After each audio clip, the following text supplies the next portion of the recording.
ఆ రోజే రాజు వచ్చే రోజు. హిమ ఆ తెల్లవార్లు నిద్రపోలేదు. ఒకటే వాన పడుతోంది. ఆ వానల్లో బయలుదేరమనటం తప్పయిందా? తెల్లవారుతూనే స్నానం చేసి స్టేషన్కి వెళ్ళటానికి తయారైంది.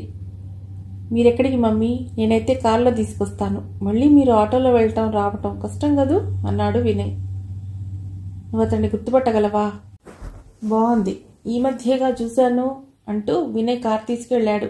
ట్రైన్ లేట్ అయ్యి ఇద్దరూ ఇంటికి వచ్చేసరికి దాదాపు ఉదయం 10 గంటలయ్యింది. ఎలా ఉంది రాజు ఆరోగ్యం? బాగా చిక్కిపోయావు. కొద్దిగా చిక్కిన మాట నిజమేలే. నీకు ఆ బాత్రూంలో కావలసినవన్నీ పెట్టాను. కాఫీ ఇవ్వనా? స్నానం చేసి వస్తా. రాజు తయారై వచ్చేసరికి వినయ్ ఆఫీస్కి వెళ్ళిపోయాడు. రాజు పెట్టి తెరిచి హిమకి మృదులకి మైసూర్ సిల్క్ చీరలు ఇచ్చాడు. వినయ్కి లాల్చీ పెజామా.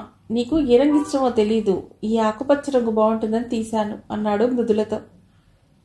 ఈ రంగు బాగుంది అంకుల్. మృదుల అవి తీసుకుని తన గదిలోకి వెళ్ళిపోయింది. హిమకి ఎర్రని బార్డర్ ఉన్న తెల్లని చీర. చాలా బాగుంది రాజు. నువ్వు తెచ్చిన 2 రంగులు చాలా రేర్ కలర్స్. మైసూర్ సిల్క్లో ఎప్పుడూ చూడలేదు. అలాగా, నచ్చినందుకు థ్యాంక్స్. ఇది చూడు ఎలా ఉందో. రాజు ఒక పేపర్ చుట్టిన ఒక ఫోటో ఫ్రేమ్ తీశాడు. అందులో రంగులతో వేసిన వినాయకుడు. హిమ మృదులను పిలిచి ఆ వినాయకుడి ఫోటో చూపించింది. ఎక్కడ కొన్నారు అంకుల్? చాలా బాగుంది. అయ్యో, అది కొన్నది కాదమ్మా, అంకుల్ వేసింది. ఆ మన్నాడే వినాయక చవితి. రాజు ఉదయం 6 గంటలకు నిద్రలేచేటప్పటికే హిమ వంట దాదాపు అయిపోవచ్చింది. పసుపు రాసుకున్న పాదాలు, పట్టీలు, మామిడి చిగురు రంగుకి లేతపచ్చ రంగు బార్డర్ ఉన్న పట్టు చీరలో హిమ తనే మహాలక్ష్మిలాగా ఉంది. చేతికి బంగారు గాజుల మధ్య ఎర్రని గాజులు. ఆమె పని చేస్తుంటే తాళం వేస్తున్నట్లే ఉన్నాయి. వినయ్, మృదుల పూజకి ఏర్పాట్లు చేస్తున్నారు. హిమ వినాయక వ్రతకల్పం చదువుతుంటే వినయ్, మృదుల పూజ చేశారు. మధ్యాహ్నం భోజనాలయ్యాక రాజు కొంచెంసేపు రెస్ట్ తీసుకో, సాయంత్రం మళ్ళీ వసంత వాళ్ళ ఇంటికి వెళ్ళాలి. ఎందుకు? పండుగల్లో ఇలా కలుస్తుంటారా? చిన్నపిల్లలప్పుడు ఈ పద్ధతి ఉండేది. నువ్వు కూడా వచ్చావుగా, అందరం సరదాగా కలుద్దాం. ఆ సాయంత్రం అందరూ వసంత్ ఇంటికి బయలుదేరారు. వాళ్ళ ఇంట్లో అప్పటికే మోహన్, రేఖ, విద్య, సౌజన్య ఉన్నారు. అందరూ రాజుని కుశల ప్రశ్నలు అడిగారు. అబ్బా, ఏం వానలు బాబు, ఈవేళ నయమే, కాస్త తగ్గింది అంది వసంత. ఆడవాళ్లంతా ఒక దగ్గర కూర్చున్నారు. శివరాం అంటున్నాడు, మరి ఎప్పుడు రాజు ప్రయాణం? ఏం పెడతావులే, ఉండిపో. ఇక్కడే ఉండి ఏం చేయను? ఈ వయసులో నాకెవరు ఇస్తారు ఉద్యోగం? ఉద్యోగం ఎందుకు? ఇన్నాళ్ళు సంపాదించింది చాలదా? బాబు, డబ్బు మాట పక్కన పెట్టు. పని లేక నేనేం చేయాలి? పోనీ నీకు బొమ్మలు వేయటం నేర్పనా? ఫీజు మాత్రం భారీగా ఇవ్వాలి రాజు అడిగాడు. ఆ పని చెయ్యి, నేను నేర్చుకుని మొదట వసంత బొమ్మే వేస్తాను అన్నాడు శివరాం. ఆ మాటకు రాజు పక్కపక్క నవ్వేశాడు. అతనంత మనస్ఫూర్తిగా నవ్వగలడని, అతని నవ్వు అంత బాగుంటుందని వినయ్కి మొదటిసారిగా తెలిసింది. మోహన్, రాజుని నువ్వు ఒకసారి హాస్పిటల్కి తీసుకెళ్ళి అన్ని టెస్టులు చేయించాలి. మోహన్ ఏదో అనుభవేంతలో, ఏం వద్దు మోహన్, అక్కడ అన్ని టెస్టులు చేసి మామూలు జ్వరం అని చెప్పారు అన్నాడు రాజు. లేదులే అన్నయ్య, మరొకసారి అన్ని టెస్టులు చేయించడం మంచిది. నీకోసం కాదు, వదిలి కోసం అన్నాడు మోహన్. వినయ్ ఒకటి గమనించాడు. రాజు తన తల్లిని వదిలేసిపోయినా అతడిని తను తప్ప ఎవ్వరూ ద్వేషించటం లేదు. ఇన్నాళ్ళు ఏమీ జరగనట్టు మాట్లాడుకుంటున్నారు. అందరూ అతడిని ప్రేమిస్తున్నారు. ఆ తర్వాత 2 రోజులు రాజు మెడికల్ టెస్టులంటూ తిరగటం సరిపోయింది. వినయ్ ఆ విషయాలేవీ కల్పించుకోలేదు. టెస్టులన్నీ నార్మల్గా ఉన్నాయి. వినయ్, బిర్లా టెంపుల్కి వెళదాం అనుకుంటున్నాను. సాయంత్రం నువ్వు ఇంటికి వచ్చేసరికి నేను కనపడకపోతే కంగారు పడకు అంది. ఆయన ఆరోగ్యం కోసం మొక్కుకున్నట్లుంది అనుకున్నాడు వినయ్. రాజు వచ్చి 1 వారం రోజులు గడిచిపోయింది. ఆ సాయంత్రం వినయ్ ఇంటికి వచ్చేసరికి హిమ, రాజు గార్డెన్లో ఉన్న చిన్న మంటపంలో కూర్చుని మాట్లాడుకుంటున్నారు. వినయ్ వాళ్ల వైపు ఓరగా చూసుకుంటూ లోపలికి వెళ్ళిపోయాడు. వాళ్ళిద్దరినీ చూస్తుంటే అతడికి ఆశ్చర్యంగా ఉంటుంది. ఇద్దరూ అలా మాట్లాడుకుంటూనే ఉంటారు. ఆ వేళ ధరల దగ్గర నుండి అమెరికా దాకా మాట్లాడుకుంటూనే ఉంటారు. అప్పుడప్పుడు మృదుల కూడా జాయిన్ అవుతూ ఉంటుంది. మమ్మీ, ఈ శనివారం రామోజీ ఫిలిం సిటీ చూద్దామా? నీ ఇష్టం, రథసారథివి నువ్వు, నాకేం బాధ, కారకి కూర్చుంటాను అంది హిమ. ఆ మర్నాడు ఫిలిం సిటీ చూసి చాలా మురిసిపోయాడు రాజు. ఒక మనిషి కోరిక, సంకల్ప బలం ఎంతటివో మరోసారి అర్థమైంది. వినయ్కి థ్యాంక్స్ చెప్పాడు. ఆ రోజు వాకింగ్కి వెళ్లారు రాజు, హిమ. ఆ వేళ వాన రాలేదు. ఇలా తింటే నేను బెంగళూరు వెళ్లేలోగా 10 కిలోలు పెరగటం ఖాయం అన్నాడు రాజు. ఛా, అలా అనకూడదు, దిష్టి తగులుతుంది అంది హిమ. నాకెవరు పెడతారు దిష్టి? హిమ, రేపు బెంగళూరు వెళ్ళటానికి టికెట్ తీసుకోబోతున్నాను. మళ్ళీ చెప్పలేదనుకుంటావు. అప్పుడే వెళ్ళిపోతావా? ఇంకా 4 రోజులు ఉండకూడదు? 4 రోజులు ఉన్నాక మళ్ళీ ఇదే అనిపిస్తుంది. అయినా చాలాసార్లు నేనే హైదరాబాద్ వచ్చాను. ఈసారి నువ్వు బెంగళూరు రాకూడదు? నేనా? బెంగళూరుకా? అంది ఆశ్చర్యంగా. రాజు నవ్వి, నేనా హత్యలు చేయటమా అన్నట్టు అడుగుతున్నావు? అది కూడా భారతదేశంలో భూభాగమే, అక్కడ ఉండేవాళ్ళు కూడా మనుష్యులే అన్నాడు రాజు నవ్వుతూ. రాకూడదని కాదు రాజు, ఆనాడు రైలెక్కి ఈ హైదరాబాద్ వచ్చేశాను. ఆ తర్వాత రైలెక్కి ఎక్కడికి వెళ్ళలేదు. అసలు ట్రైన్ ఎలా ఎక్కాలో కూడా మర్చిపోయాను. అందుకే అవన్నీ గుర్తు చేసుకుందుకే రమ్మంటున్నది. వినయ్తో ఆలోచించి చెప్పు. నేను దాంతో ఆలోచిస్తానని నేను అనుకుంటున్నావు? చూస్తున్నానుగా, ఏ విషయమైనా మీ ఇద్దరూ చర్చించుకుంటారు. ఒక్క నిమిషం. రాజు పక్క షాప్లో సిగరెట్ కొన్నాడు. ఈ అలవాటు ఎప్పటి నుంచి? నువ్వు దూరమైనప్పటి నుండి. మరీ డ్రమటిక్గా మాట్లాడాను కదూ అన్నాడు రాజు. బాగానే ఉంది కానీ ఇలా పబ్లిక్గా స్మోక్ చేయకూడదు అంది హిమ. రాజు మరొకసారి సిగరెట్ పీల్చి పక్కన పడేశాడు. చేతిని జుట్టులోకి పోనిచ్చి రాసుకున్నాడు. హిమ, చాలా ఒంటరి జీవితం గడిపాను. మనసు ఒక్కొప్పుడు చాలా చికాకు పెట్టేది. అసలు వ్యసనం అనేది ఏదో ఓదారుస్తూ ఉంటుంది. అయితే ఏ వ్యసనం నన్ను లొంగ తీసుకోలేదు. దానికి కారణం కూడా నువ్వే. అసలు దేన్ని ఆలోచించేటంత టైం నాకు ఉండేది కాదు. కానీ ఏ రాత్రో మెళుకు వచ్చేస్తే ఇవన్నీ ఆలోచించి మనస్సు పాడయ్యేది. ఇద్దరూ చాలాసేపు మాట్లాడుకోలేదు. ఇవన్నీ నిన్ను బెంగళూరు రమ్మని పిలవటానికి చెప్పటం లేదు హిమ. ఇంట్లో మనం ఎన్నో మాట్లాడుకుంటున్నా నా మనస్సు ఇప్పుడెందుకో బయటకు వచ్చింది. అవన్నాడు రాజు స్టేషన్కి వెళ్ళి టికెట్స్ తీసుకుని హిమ గదిలోకి అడుగుపెట్టబోయాడు. కానీ ఒక అపురూప దృశ్యం చూస్తున్నట్టు నిలబడిపోయాడు. హిమ తన గదిలో సోఫాలో కూర్చుంది. వినయ్ నేల మీద కూర్చుని ఆమె ఒడిలో తలబెట్టి కూర్చున్నాడు. మాతృత్వానికి అద్దం పడుతున్నట్లు ఉంది ఆ దృశ్యం. రాజు చప్పుడు కాకుండా యువతలకొచ్చేశాడు. ఆ రోజు తెల్లవారుతుండగానే ఎండ బాగా వచ్చింది. ఆ బంగారు కిరణాలు కళ్లల్లో ప్రతిఫలించటం వలన వినయ్కి మెళకువ వచ్చింది. సూర్యకిరణాలు కిటికీలో నుంచి ఎదురుగా ఉన్న నిలువుటద్దంపై పడి తనకు తెలివి వచ్చిందన్నమాట. వినయ్ ఆదివారం రోజు ఉదయం 9 గంటల లోపున నిద్రలేవడు. అతను తిట్టుకుంటూ లేచి కిటికీ తలుపు వేయబోయాడు. అటువైపు గార్డెన్లో నిలబడి రాజు సూర్యుడికి అభిముఖంగా నిలబడి పేపర్ 2 చేతులతో పట్టుకుని చదువుతున్నాడు. వినయ్ పక్కన ఎవరైనా ఉన్నారా అని చూశాడు. ఎవరూ లేరు. వినయ్ రాజుని పరిశీలనగా చూశాడు. రాజు చిన్నగళ్ళున్న తెల్లలుంగి కట్టుకున్నాడు. పైన తెల్లని పల్సని లాల్చీలోంచి కట్ బనియన్ కనిపిస్తుంది. నలుపు తెలుపు మిశ్రమంలో జుట్టు, బలమైన భుజాలు. రాజు సమున్నత ఆకారం కనిపిస్తుంది. ఇతడు తన తండ్రి అనుకున్నప్పుడు ఆశ్చర్యంగా ఉంటుంది.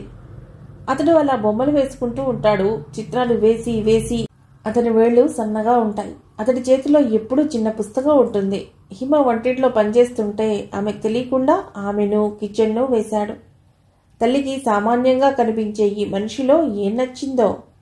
ఈలోగా హిమ రాజుకి కాఫీ తీసుకుని గార్డెన్లోకి వచ్చింది. ఇద్దరూ నవ్వుతూ మాట్లాడుకుంటున్నారు. తల్లిని పరిచయస్తులు, సన్నిహితులు హిమ అనే పిలుస్తారు. కానీ రాజు పిలవటంలో ఏదో మార్దవం, ఆప్యాయత కనిపిస్తూ ఉంటాయి. ఆమె పేరు పిలిచేటప్పుడు ఆ గొంతు కొత్తగా బాగుంటుంది. తల్లి ఇప్పటి వరకు ఏ ఊరు వెళ్ళలేదు. యూనివర్సిటీ ఇక్కడే ఉండడం వలన కావచ్చు ఆమె ఏ ఊరు వెళ్ళవలసిన అవసరం రాలేదు. మొదటిసారి ప్రయాణం ఎలా ఉండబోతోంది? అబ్బా, ఊరి ప్రయాణం ఎలా ఉన్నా ఏం సర్దుకోవాలో తెలియటం లేదు బాబు. హిమ మంచం మీద ఆమె చీరలు, పుస్తకాలు, పాటల సీడీలు, మంచం పక్కన నేల మీద ఊరగాయ సీసాలు. ఇలా ఆ గది మొత్తం గందరగోళంగా ఉంది. ఏమిటి హిమ, బారిస్టర్ పార్వతీశం లండన్ ప్రయాణంలాగా ఏమిటి ఈ హడావుడి? అవన్నీ ఎందుకు? అక్కడ పుస్తకాలున్నాయి, కావలసిన సీడీలు కొనవచ్చు. ఇక ఈ పచ్చళ్ళు ఎందుకు? నీ చీరలు ఒకటి తెచ్చుకో. ఆ మాటకు వస్తే అవి అక్కర్లేదు. బాగుంది, మాయాబజార్లో చెప్పినట్టు ఇలా అందరినీ కొట్టివేస్తే ఎలా? అంది హిమ నవ్వుతూ. వినయ్, మృదుల ఆ గదిలోకి వచ్చారు.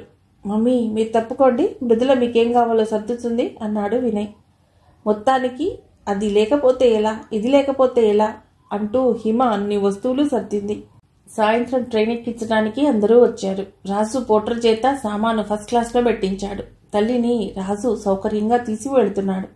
సంతోషం అనుకున్నాడు వినయ్. రైలు బయలుదేరుతుండే సమయం దగ్గరవుతున్న కొద్దీ హిమకేదో బెంగగా ఉంది. వినయ్కి చాలా జాగ్రత్తలు చెబుతూనే ఉంది. అన్ని రోజులు హిమ తనను చూసుకున్న హైదరాబాద్ మహానగరాన్ని వీడి బెంగళూరు చేరింది. రైలు వీరి ఓపికను పరీక్షిస్తున్నట్టు గంట పైన లేట్ అయింది. ట్రైన్లోనే కాఫీ టిఫిన్ ముగించారు. అలవాట్లేని ప్రయాణం. అలసటతో హిమకి తలనొప్పి వచ్చేసింది. వీళ్ళు ఇల్లు చేరేటప్పటికీ పూర్తిగా 10 గంటలయ్యింది. రాజు ఉండేది 3వ అంతస్తులో. ఎప్పుడో కట్టిన బిల్డింగ్, అందుకనే లిఫ్ట్ లేదు అన్నాడు. ఇద్దరూ సామాను మోసుకుంటూ పై అంతస్తు చేరుకున్నారు. రాజు తాళం తీసి తలుపులు తెరిచి లోపల కూర్చో హిమ, ఇప్పుడే వస్తాను అని కిందికెళ్ళిపోయాడు. హిమ ఇంటిని పరిశీలనగా చూడసాగింది. చిన్న హాల్, ఎదురుగా 2 ద్వారాలు కనిపిస్తున్నాయి. ఆమె తలుపు తీసి లోపలికి వెళ్ళింది. అది బెడ్రూమ్, మధ్యలో మంచం, అల్మరాలో పుస్తకాలు, అటువైపు తలుపు తీస్తే చిన్న బాల్కనీ. ఆమె మళ్లీ గదిలో నుండి హాల్లోకి వచ్చి 2వ రూమ్ తలుపు తీసి చూసింది. అది కిచెన్, గ్యాస్ స్టవ్, కొద్దిగా వంట సామాన్లు ఉన్నాయి. బాల్కనీలో ఒక కుళాయి, బహుశా పని మనిషి గిన్నెలు కడగటానికి కాబోలు. ఆమె మళ్లీ హాల్లోకి వచ్చింది. అటువైపుగా బాత్రూమ్. హిమ హాల్లోని పేమ్ సోఫాలో కూర్చుంది. ఇన్నాళ్లు తలుపులు వేసి ఉండటం వల్ల ఇల్లంతా అదో వాసన వేస్తోంది. హిమ లేచి అన్ని కిటికీ తలుపులు, గది తలుపులు తెరిచి ఫ్యాన్ వేసి పెట్టింది. ఇంతలో రాజు వచ్చాడు. అతడి చేతిలో పాల ప్యాకెట్, బ్రెడ్ ఉన్నాయి. హిమ, కాఫీ కలుపుతాను, తాగాక స్నానం చేద్దు గాని అన్నాడు. నేను కాఫీ కలుపుతాను. హిమ కాఫీ కలిపి అతడికిచ్చి తను తాగింది. రెడీయో హిమ, ఎక్కడైనా లంచ్ చేద్దాం. మొదట ఇల్లు శుభ్రం చేసుకుందాం. ఇప్పుడా? పని మనిషి కూడా వెళ్ళిపోయి ఉంటుంది. పర్వాలేదు, మనం చేద్దాం. ఇప్పుడు ఇవన్నీ నీకెందుకు హిమ? అబ్బా, ఇల్లు ఇలా ఉంటే ఎలా వదిలేస్తాం? ఎంతసేపు? గట్టిగా గంట పట్టదు. నువ్వేమో వద్దన్న రైల్లో చాలా బ్రేక్ఫాస్ట్ తెప్పించావు. హిమ రైలు బట్టలు మార్చుకుని ఇంటిని శుభ్రపరచడం మొదలెట్టింది. రాజు కూడా పనిచేయక తప్పలేదు. గంట అనుకున్నది 3 గంటలు పట్టింది. మధ్యలో బ్రెడ్ టోస్ట్ చేస్తూ తిన్నారు. ఇద్దరు స్నానాలు చేసేసరికి మధ్యాహ్నం 3 గంటలయ్యింది. పద హిమ, లంచ్ చేద్దు గాని. ఆమె భోజనమైనా చేయకుండా అలా కష్టపడటం రాజుకి బాధగా ఉంది. ఎటూ కాని వేళ ఇప్పుడు భోజనం ఏమిటి, ఏకంగా డిన్నర్ చేద్దాం అంది. నీ చేతిలో ఏదో మహత్తుంది. నేను ఇల్లు సర్దుతాను, కానీ ఇంత బాగుండదు అన్నాడు రాజు. హిమ నవ్వి, అది ఆడవాళ్లకి ఉన్న కళలే అంది. ఆ రాత్రి హిమ, రాజు హోటల్లో భోంచేసి బయటకు వచ్చారు. రాజు తన చేతిలో ఉన్న కవర్లో నుంచి షాల్ తీసి హిమ భుజాల చుట్టూ కప్పాడు. ఇదేమిటి రాజు, వినయ్ అలవాటు నీకు వచ్చినట్లుంది? మరి బెంగళూరు వచ్చినందుకు నీకు సన్మానం చేస్తున్నామన్నమాట. నీకు చలిగాలి పడుతుట, అందులోనూ బెంగళూరు చలి. నీ వినయ్ 1000 జాగ్రత్తలు చెప్పాడు. అవును, వినయ్ అంతే. సినిమాకు వెళితే హాల్ వాళ్ళు ఏసీ వేసినా వేయకపోయినా షాల్ తీసుకు బయలుదేరతాడు అంది హిమ. ఆటోలో ఇంటికి వస్తుంటే హిమకి ఒకే సంకోచం కలిగింది. తనకు బుద్ధి లేదు. అతడు బెంగళూరు రమ్మనగానే ఆలోచించకుండా వచ్చేసింది. ఇక్కడ ఇల్లు చిన్నది, ఒకటే బెడ్రూమ్, ఒకటే మంచం. అక్కడైతే 3 రూమ్లు, వినయ్ అందరూ ఉన్నారు. ఇప్పుడెలా? రాజు ఈ ఆలోచనలన్నీ కనిపెడతాడేమోనని భయంగా ఉంది. ఇంటికి రాగానే రాజు బెడ్రూమ్లోకి వెళ్ళి డ్రెస్ మార్చుకుని ఒక దిప్పటి దిండు తెచ్చుకున్నాడు. హిమ, నువ్వు ఆ గదిలో పడుకో. మరి నువ్వు? నేను సోఫాలో పడుకుంటా. అది నీ పొడుక్కి సరిపోదు. నేను సోఫాలో పడుకుంటాను, నువ్వే బెడ్ మీద పడుకో. నాకు అలవాటే, బొమ్మలు వేసుకుంటూ అలా బద్ధకంగా నిద్రపోతుంటాను. ఉద్యోగంలో చేరిన కొత్తలో రూమ్ దొరకలేదు. పత్రిక ఆఫీస్లో పేపర్ కట్టల మీద నిద్రపోతుండేవాళ్ళం. నాతో పనిచేసే రంగనాథం అనే అతడు ఊరంతా తిరిగి ఈ రూమ్ చూశాడు. తను వాళ్ళ ఊరు చిత్తూరు వెళ్ళిపోయాక నేను ఈ ఇంట్లో ఉండిపోయాను. ఇక నిద్రపో హిమ, చాలా అలసిపోయావు, లేట్ అయింది కూడా. గుడ్ నైట్ అన్నాడు రాజు. హిమ గదిలో నిశ్చింతగా నిద్రపోయింది. రాజుకి మాత్రం నిద్ర పట్టడం లేదు. చేతికి అందే దూరంలో తన చిన్ననాటి నెచ్చలి ప్రాణమిత్రురాలు ఉంది. ఆమె దగ్గరికి వెళ్ళి నిద్రపోతామేమిటి, కబుర్లు చెప్పుకుందాంలే అనాలనిపించింది. రాజు తన ఆలోచనలకు తనే నవ్వుకుని నవ్వులోనే నిద్రలోకి జారుకున్నాడు. తెల్లవారింది. తలుపులెవరో బాతున్నారు. రాజు చప్పులు లేచి తలుపు తీశాడు. పని మనిషి జమున లోపల నుండి హిమ వచ్చి చూసింది. ఇంతకాలం ఎక్కడికి పోయావు సార్, ఎప్పుడొచ్చావు అంటూ ఆమె పని చేయటం మొదలెట్టింది. ఆమె అలా గలగలా కన్నడంలో మాట్లాడుతూనే ఉంది. హిమకి కొంత అర్థమైంది, కొంత అర్థం కాలేదు. ఆమె పని చేసి వెళ్ళాక వాన వెలిసినట్లయింది. అబ్బా, ఏం వొకాబులరీ రాజు, భలే మాట్లాడిందే. తనంతే, పనిచేస్తూ అలా మాట్లాడుతూనే ఉంటుంది. నేనెవరని అడిగినట్లుంది. నీకు అర్థమైందా? రేపు బెంగళూరు ప్రజలు అడిగే ప్రశ్నకు ఇది మొదటి గొంతు అనుకుంది హిమ. ఏం చెప్పావు రాజు? ఏం చెప్పాను? నువ్వు ఈ ఇంటికి యజమానురాలు అని చెప్పాను. ఆమె ఎదురుగా నిలబడలేనట్టు రాజు బాత్రూంలోకి వెళ్ళిపోయాడు. అబ్బా, ఈ హోటల్ భోజనాలు నా వల్ల కాదు బాబు, తిని తిని విసుగు పుడుతోంది అంది హిమ. అవును, 4 రోజుల బట్టి ఈ హోటల్లోనే తింటున్నాం, విసుగ్గా ఉండి ఉంటుంది. అటువైపు వేరే హోటల్ ఉంది, రేపు అక్కడ తిందాం అన్నాడు రాజు. అసలు హోటల్లోనే తినవద్దు, రేపటి నుంచి నేనే వంట చేస్తాను. నువ్వు వంట చేస్తావా? శ్రమ కదూ. నువ్వు హత్యలు చేస్తావా అన్నట్టు ఏమిటి ఆ ఎక్స్ప్రెషన్? నేను బాగానే చేస్తానులే, నాకు పని లేక ఏమీ తోచడం లేదు. నీకు పని లేకపోవటమా? నువ్వు ఖాళీగా ఎక్కడున్నావు? నా పేపర్ కట్టింగ్స్ అన్నీ బైండ్ చేశావు, బట్టలు రిపేర్ చేశావు, ఇంట్లో పని ఉండనే ఉంది. అయినా సరే నేను వంట చేస్తాను. నీకు హోటల్ భోజనం బోరుగా లేదు? బోరుగా ఉంది, ఏం చేయను. అసలు నేను ఇంటి వంట తినేది ఎప్పుడు? చాలా కాలం హోటల్లో తినడమే.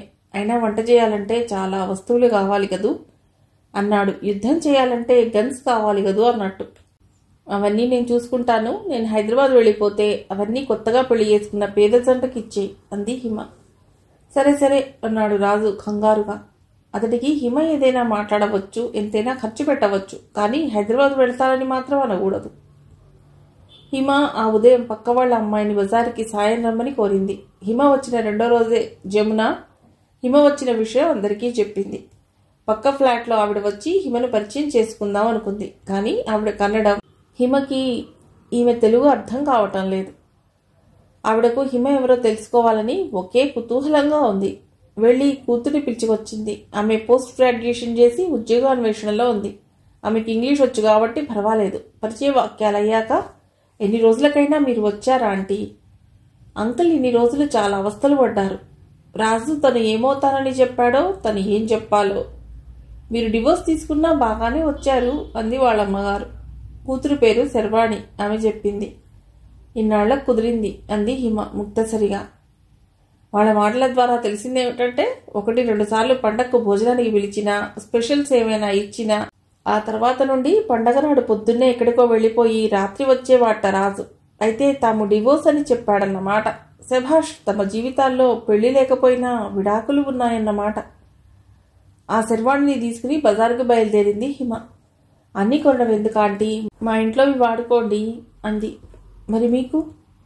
మా ఇంట్లో వేరే సెట్స్ ఉన్నాయి. నాకు అక్క ఉంది. ఆమెకు పెళ్ళైనప్పుడు అమ్మ వాళ్ళు అన్ని సామాన్లు కొనిచ్చారు. తీరా వాళ్ళు అమెరికా వెళ్ళిపోతూ కొన్ని ఇక్కడ పెట్టారు. మీరు ఉన్ననాళ్ళు వాడుకోండి. సరే, వాళ్ళ ఇంట్లో ఉన్న మిక్సీ, ఎలక్ట్రికల్ కుక్కర్, గ్రైండర్, కొన్ని గిన్నెలు తెచ్చి ఇంట్లో పెట్టింది. ఆ తర్వాత ఇద్దరూ బజారుకి బయలుదేరారు. వంటకి కావలసిన సరుకులు, అవి పోయడానికి డబ్బాలు, సోఫాలకి కుషన్స్, వాటికి కవర్లు, ఇలా చాలా కొంది హిమ. అయ్యో, డోర్ కర్టెన్లకు సైజు తెలియదు, అవి కూడా కొనేస్తే ఒక పని అయిపోతుంది అంది హిమ. మా ఇంట్లో కర్టెన్స్ కొలతలే ఆంటీ, నేను చెప్తానులేండి అంది శర్వాణి. అవి కూడా కొని కుట్టించి రాజుకి చిన్న టేబుల్ కూడా కొని ఇంటికి వచ్చారు. అప్పటికి మధ్యాహ్నం 3 గంటలు అయింది. హిమ శర్వాణికి మరీ థ్యాంక్స్ చెప్పింది. నిజంగా ఆమె సాయం చేసింది కాబట్టి పనులన్నీ తొందరగా అయిపోయాయి. సాయంత్రం 6 గంటలకు ఇంటికి వచ్చిన రాజుకి ఒక్క నిమిషం వచ్చింది తన ఇంటిగా కాదా అన్న అనుమానం వచ్చింది. ఎప్పుడు బూట్స్తో లోపలికి వచ్చే అతడు అక్కడే ఆగి బూట్స్ విప్పాడు. గుమ్మానికి కొత్త కర్టెన్, తోరణాలు, మువ్వలు, కర్టెన్ కదిలినప్పుడు మోగే మువ్వలు, పల్లెటూరులో రామాలయంలో మోగే గుడిగంటలు, పరుగులు తీసే తువ్వాయి మడలో మోగే గంటలు. ఎందుకీ సందేగాలి తేలి మురళి. హిమ చిన్నగా పాడుకుంటూ పనిచేసుకుంటోంది. అతడు లోపలికి వచ్చాడు. సోఫాకి కొత్త కుషన్స్, వాటికి కవర్లు. ఆఖరికి అడవిలా ఉండే రాజు టేబుల్ అందంగా ఉంది. పుస్తకాలు వరుసగా సర్ది ఉన్నాయి. హిమ పాత టేబుల్ని డైనింగ్ టేబుల్గా మార్చి, కొత్త టేబుల్ రాజు రైటింగ్ టేబుల్గా మార్చేసింది. టేబుల్కి ఒక పక్కన నల్లని నటరాజస్వామి విగ్రహం, మెడలో తెల్లని పూలమాల, గంధం పరిమళంతో అగరత్తులు. మైసూర్కు ఇంత దగ్గరగా ఉంటూ గంధం పరిమళాన్ని ఇలా ఎప్పుడూ ఆస్వాదించలేదు. ఇంతలో అలికిడి విని హిమ బయటికి వచ్చింది. రాజు, వచ్చావా? మంచినీళ్ళు ఇస్తానుండు అంది. ఇది రోజూ చూసే ఇల్లేనా ఇలా మారిపోయింది? మరి మారిన మాట నిజమే. ఇంతకీ ఆ మార్పు నీకు నచ్చిందా? నీ ఇంటిని నేనేదో మార్చేశాను అనుకుంటున్నావా అంది. నా ఇల్లేమిటి? ఇది మన ఇల్లు, చాలా బాగుంది. ఒక్కదానివి బజారుకు వెళ్ళావా? నాకు గుర్తులేదు. వీటన్నిటికీ డబ్బెక్కడిది? నా దగ్గర కార్డు ఉందిలే. నిన్ను ఆశ్చర్యపరచాలని ఇలా చేశాను. స్నానం చేసిరా, టిఫిన్ తిందువు గాని. కొందరు మనుషులు ఇంటినే కాదు జీవితాన్ని పరిమళభరితం చేస్తారు. హిమ, మైసూరు ఉత్సవాలు చూస్తావా? అడిగాడు రాజు. చూస్తే బాగానే ఉంటుంది, కానీ బాగా రష్గా ఉంటుందేమో. ఉంటుంది. జన్మానికో శివరాత్రి అని చూద్దాం పద. ఇద్దరూ మైసూరు దసరా ఉత్సవాలు చూసి మురిసిపోయారు. చిన్నప్పుడు రేడియో సినిమాలో ఈ ఉత్సవాల గురించి చెప్పినప్పటి నుండి చూడాలనుకుంటున్నాను. ఇన్నాళ్లకు కోరిక తీరింది. ఇద్దరూ బెంగళూరు తిరిగి వచ్చేశారు. రాజు జీవితం ఇన్నాళ్లకు ఒక పద్ధతిలో పడింది. దీపావళి పండగ కూడా అయిపోయింది. హిమ బెంగళూరు వచ్చి 2 నెలలు దాటిపోయింది. నేను హైదరాబాద్ వెళ్ళిపోతాను రాజు అంది. వెళ్ళి ఏం చేస్తావు హిమ? నా బాధ్యతలు తీరిపోయాయి అని నువ్వే అంటుంటావుగా. నిజమే కావచ్చు, కానీ ఇక్కడ మాత్రం ఏం చేస్తుంటాను? అక్కడ సాయంత్రం పిల్లలకు కాస్త చదువైనా చెప్పేదాన్ని. హిమ ఆలోచిస్తున్నట్లుగా అంది. ఒక్కొక్కప్పుడు ఆశ్చర్యంగా ఉంటుంది రాజు, ఇంత జీవితం గడిపింది నేనేనా అని. అవును, అన్ని అవస్థల్లోకి ముసలితనం గడవటం కష్టం అంటారు. ఆ దశ తలుచుకుంటే భయం వేస్తుంటుంది. హిమ మాట్లాడలేదు. బాల్యం అమాయకత్వంతో గడిచిపోతుంది. యవ్వనం కలలను నిజం చేసుకోవటం, జీవనాధారం వెతుక్కోవటంలో గడిచిపోతుంది. ఇక వృద్ధాప్యం అంది నెమ్మదిగా. ఇంకా మనం ఆ స్టేజీలోకి రాలేదు, త్వరలో రాబోతున్నాం అన్నాడు రాజు. ఏమో, అంతకాలం బతకాలం లేదు రాజు. అన్ని అవయవాలతో పుట్టిన మనం అవన్నీ పనిచేస్తున్నప్పుడే మళ్ళీ దేవుడికి అలాగే అప్పగించాలి. ఏమిటి హిమ ఎప్పుడు లేంది ఈ వేదాంత చర్చ? ప్రతి హిందువు పుట్టుకతోనే వేదాంతి అని ఎక్కడో చదివాను. చిన్నప్పుడు నాకు చాలా సరదాలు కోరికలు ఉండేవి రాజు. ఆఖరికి అట్ల తద్దికి కూడా కొత్త బట్టలు కావాలని పేచీ పెట్టేదాన్ని. మా అన్నయ్యలు నన్ను చూసి ఏడిపించేవారు. తర్వాత ఆ ఇంట్లో నా స్థానం తెలిసాక కొద్ది కొద్దిగా అన్ని కోరికలు చంపేసుకున్నాను. నాకు బంగారు నగలంటే ఎంతో ఇష్టం, కానీ ఎప్పుడూ మా డాడీ కొనుక్కోమని అనలేదు. నా గొలుసు గాజులు మా నాయనమ్మ గారి హయాంలో చేయించినవి. ఇల్లు వదిలి వచ్చేటప్పుడు అవి అక్కడే వదిలొచ్చేశాను. జయంతికి, ఆఖరికి వసంతకి కూడా చాలా నగలుండేవి. ఆఖరికి నా మనసు ఎలా అయిపోయిందంటే వాటిని చూసి సంతోషించటమే కానీ నాలో ఏ స్పందన కలిగేది కాదు. ఒక విధంగా ఇలా మా అన్నయ్యలు నాకు ఉపకారం చేశారు. పోనీ నీకు కావాల్సింది ఇప్పుడు కొనుక్కో హిమా అన్నాడు రాజు. లేదు, కోరిక లేదు, అది తీరలేదన్న బాధ లేదు. ఏమిటి ఏదో వెతుకుతున్నావు? నా సిగపిన్నులు కనిపించడం లేదు. అబ్బా, ఈ కళ్ళజోడు లేకపోతే ఏమీ కనిపించదు. అయినా సిగజుట్టుకున్నావెందుకు? హాయిగా జడ వేసుకో అన్నాడు రాజు. హిమ అతడి వైపు సూటిగా చూసి, వినయ్ జూనియర్ కాలేజీలో ఉన్నప్పుడే నేను జడ వేసుకోవటం మానేశాను. రాజు నవ్వాడు. ఎందుకు నవ్వు? లేకపోతే ఏమిటి హిమ, క్రీస్తు పూర్వం క్రీస్తు శకం అన్నట్టు ఏం మాట్లాడినా వినయ్ చదివప్పుడు, మైత్ర ఆటల్లో గెలిచినప్పుడు అంటావే అన్నాడు ఇంకా నవ్వుతూ. మరి వాళ్ళు తప్ప నాకు ప్రామాణికమేది? అందరిలా మా ఆయన అత్తగారు అనటానికి నాకు పెళ్లి కాలేదుగా అంది హిమ కోపంగా. రాజు బెదిరిపోయి మాట్లాడలేదు. మర్నాడు రాజు లేచేటప్పటికే హిమ స్నానం పూజ అయిపోయాయి. గుడ్ మార్నింగ్ హిమ, అప్పుడే లేచావెందుకు? హాయిగా రెస్ట్ తీసుకోక. నేను రోజు ఈ టైంకే నా పనులన్నీ ముగించుకుంటున్నాను. నువ్వు ఈ రోజు గమనించావు. అంత పొద్దునే లేచి ఏం చేస్తున్నావు? శంకర్ గారు నాకు బాబా సచ్చరిత్ర ఇచ్చారు. అది చదవాలంటే కుదరటం లేదు. ఈ వారం రోజుల్లో పూర్తి చేశాను. నువ్వు తయారై వస్తే టిఫిన్, కాఫీ, ప్రసాదం అన్నీ తీసుకోవచ్చు. మా ఆఫీస్లో వాళ్ళకి ఒకటే ఆశ్చర్యం, నేను ఇన్నాళ్లకు లంచ్ బాక్స్ తీసుకువెడుతున్నానని. అయినా ఇంత పొద్దున్నే ఇవన్నీ ఎలా చేస్తావు హిమ? నాకు అలవాటే. నేను కాలేజీకి, పిల్లలు స్కూల్కి వెళ్ళాలంటే ఈ టైంకి అన్నీ రెడీగా ఉండాలి. రాజు ఆలోచిస్తున్నట్లుగా అన్నాడు. హిమ, మనం పెళ్లి చేసుకుందామా? హిమ నిర్ఘాంతపోయింది. ఏం మాట్లాడుతున్నావు రాజు? అవును హిమ, నాకు ఇష్టమో కాదో జీవితంలో ఒకసారి పెళ్లిబీటల మీద కూర్చున్నాను. నీ వది లేదు, అందుకే మనం పెళ్లి చేసుకుందాం. పిల్లలకు కూడా పెళ్ళిళ్ళు చేశాక నాకు పెళ్ళేమిటి రాజు? నాకెందుకో ఇది మంచిదని తోస్తుంది. వినయ్తో కూడా ఆలోచించు. అతడు ఆఫీస్కి వెళ్ళిపోయాడు. హిమ మనసులో ఆలోచనల కెరటాలు లేపి. అందుకే నన్నమాట ఎప్పుడు లేంది తన పక్కనే కూర్చుంటున్నాడు. ఆ చూపుల్లో ఆత్మీయత, అల్లరి సమపాళ్లలో కనిపిస్తున్నాయి. హిమ వినయ్కి ఫోన్ చేసి సలహా అడుగుదామా అనుకుంది, కానీ ఏదో సంకోచం.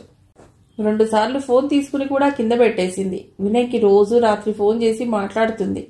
మైత్రితో 2 రోజులకు ఒకసారి మాట్లాడుతుంది. ఇప్పుడు పెళ్లి విషయం చెప్తే పిల్లలు తన గురించి ఏమనుకుంటారు? ఇంతలో ఫోన్ మోగింది. అట్నుంచి వినయ్. కొంపతీసి రాజు గాని వినయ్కి చెప్పేశాడా? మమ్మీ ఎలా ఉన్నారు? బాగానే ఉన్నాను వినయ్. 2 రోజులుగా ఫోన్ చేస్తానని చేయలేదు. ఎలా ఉన్నారు? బాగానే ఉన్నాం మమ్మీ. మృదులను రేఖాంటికి చూపించాను మమ్మీ. తనకి 3వ నెల అని చెప్పారు. వినయ్ మొహమాట పడుతున్నట్టు చెప్పాడు. నిజంగా వినయ్? మనకి మరో వినయ్ రాబోతున్నాడు అన్నమాట. మృదులు ఎలా ఉంది? నేను వీలు చూసుకుని తొందరలో హైదరాబాద్ వచ్చేస్తాను. తనని జాగ్రత్తగా చూసుకో అంది. మమ్మీ తను బాగానే ఉంది. రేఖాంటి మందులు రాశారు. తను బాగానే ఉందన్నారు. వినయ్, నా ఆనందాన్ని మాటల్లో చెప్పలేను. మొన్నటిదాకా నువ్వే చిన్నవాడివి, అటువంటిది నువ్వు తండ్రివి కాబోతున్నావు. మళ్ళీ రంగు పెన్సిళ్ళు, గాలిపటాలు వస్తాయన్నమాట మన ఇంటికి. అప్పుడు కృష్ణకిరీటి అంకుల్ ఇంటికి వెళ్ళాలి అన్నాడు వినయ్ కూడా నవ్వుతూ. హిమకి ఈ శుభవార్త వెంటనే రాజుకు చెప్పాలని ఉంది. నిజంగా ఈరోజు ఎంత మంచి రోజు. తన సద్గ్రంథ పారాయణం ముగిసింది. రాజు పెళ్లి గురించి మాట్లాడాడు. వినయ్ తండ్రి కాబోతున్నాడు. హిమ సాయంత్రం వంట తొందరగా ముగించింది. ఈ మధ్య చపాతీలు తింటున్నారు. మోకాళ్ల నొప్పులు మొదలయ్యాయి ఇద్దరికి. అందుకే రాజు ఈ మెట్లెక్కే ఇల్లు కాకుండా మామూలు ఇల్లు తీసుకుందాం అనుకుంటున్నాడు. రాజు వచ్చాకే ఈ శుభవార్త చెప్తుంది. అతడి ఫీలింగ్స్ చూడాలి. సాయంత్రం రాజు వచ్చాడు. హిమ అతడికి మామూలుగా కాఫీ, టిఫిన్ ఇచ్చింది. గులాబ్ జామ్ పెట్టింది. పొద్దున్న ప్రసాదం అంటూ పాయసం పెట్టావు, ఇప్పుడు మరో స్వీటా? ఇలా అయితే నేను చపాతీలు తిన్నా బరువు తగ్గను. అది ప్రసాదం. ఇది నీకు మనవడు పుట్టబోతున్నాడు కాబట్టి చేసిన స్వీట్. రాజు, నువ్వు తాతవి కాబోతున్నావు తెలుసా? నేను తండ్రినే కాలేదు, తాతని కావడం ఏమిటి అన్నాడు రాజు పరధ్యానంగా. మిగిలిన కథ తర్వాతి భాగంలో.